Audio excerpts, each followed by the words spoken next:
We're just out of that innovation talk, and it was great to hear about Cisco's partnership with Intel. I'm now joined in the studio by Agostino. So Agostino Santini, you are our VP of South EMEA for Cisco. Welcome to the studio. How are you doing today? Thank you. I mean, it's always great to be here at Cisco Live, and thanks for inviting me. Of course. Now, we've talked a lot this week already. Today's the first day we're broadcasting. The World of Solutions was open yesterday, but we've talked a lot about AI.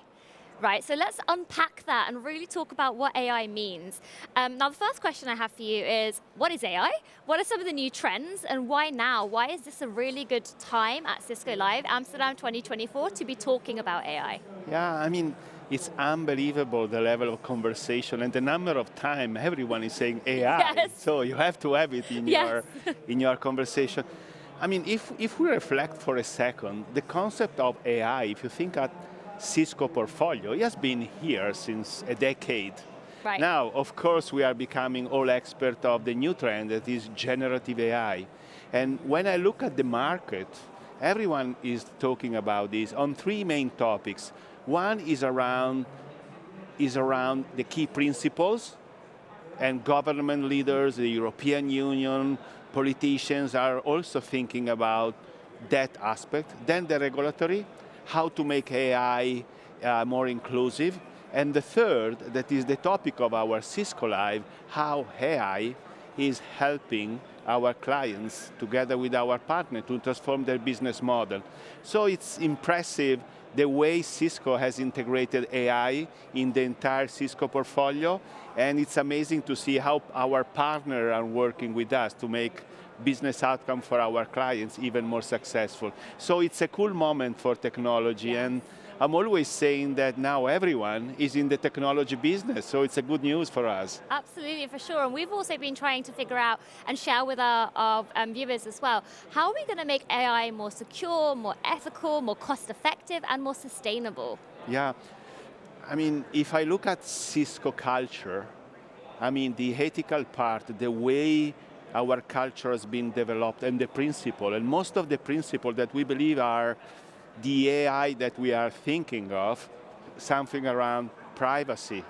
I mean, our CEO said several years ago that privacy has to be a human right. Yes, yep, I remember. You remember it? Yeah. I mean, we strongly believe that sustainability is another great principle of, security is another. So what I see as Cisco, based on solid principles, we are developing the AI with this principle in mind. And principle has to be, yes, principles, but also has to be transformed in processes to make sure through the entire Cisco chain, these principles are very well respected. So I believe we are in a great position to make sure that we are creating AI under solid principles. For sure, and we have lots of different types of customers at Cisco. We have small businesses, we have enterprise, service providers, public sector. Some of those customers are really embracing it and getting really creative and diving in. And some others, are standing back a little bit, they're waiting to see what other people do. But if we talk specifically about the public sector, what are the real opportunities for public sector customers with AI? Yeah, if you think about, I'm running the business for Cisco in some of European Union countries. So just take one sub-segment of the public sector, take healthcare. Right. The European Parliament in December started the journey to make the healthcare data, the secondary data of the European citizens available in respect of the privacy. Think about this level of data powered by AI. Think about what we can create.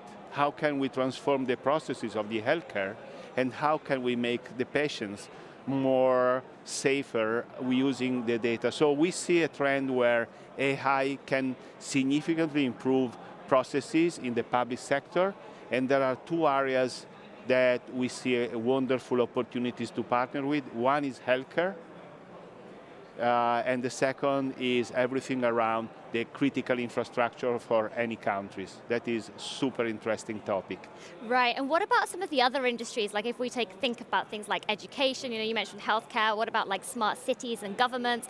Any thoughts on how they are embracing AI? What are you hearing from those customers? I know in your region in South EMEA, you must be interacting with them. Like what are the common concerns, the common challenges, but then what are the common ways that we're using this technology to bring it to life in case studies and real life use cases? Yeah, we are partnering with a lot of major in our wonderful countries and cities, and there are three main topics that AI can accelerate. The first one, how can make the city more efficient and productive, right, to save costs. Second, if you think about a city, you think about the citizens of the city and how can you dramatically improve their quality life. I love very much this concept of city in 15 minutes. Right, So what is city in 15 minutes? Means that take Barcelona, take Milan as an example, they have the ambition that every service has to be available within 15 minutes right. walk. So accessibility. Yeah, yes. So that is super cool. I don't think. For sure. The third, that there is incredible positive pressure, I would say, is how to make sure that my city is going to be sustainable. That means being aware of the importance of sustainability in every single process. So these interesting dynamics, and I'm always cautious on how important technology is in these days.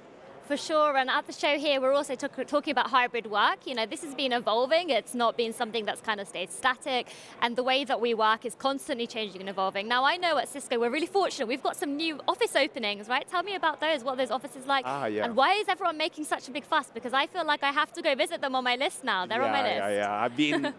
I'm lucky. I run in the business in some beautiful countries in the world. Yes. And quite recently, I was in Paris. And at Cisco, we opened the most beautiful office in Paris and in the world.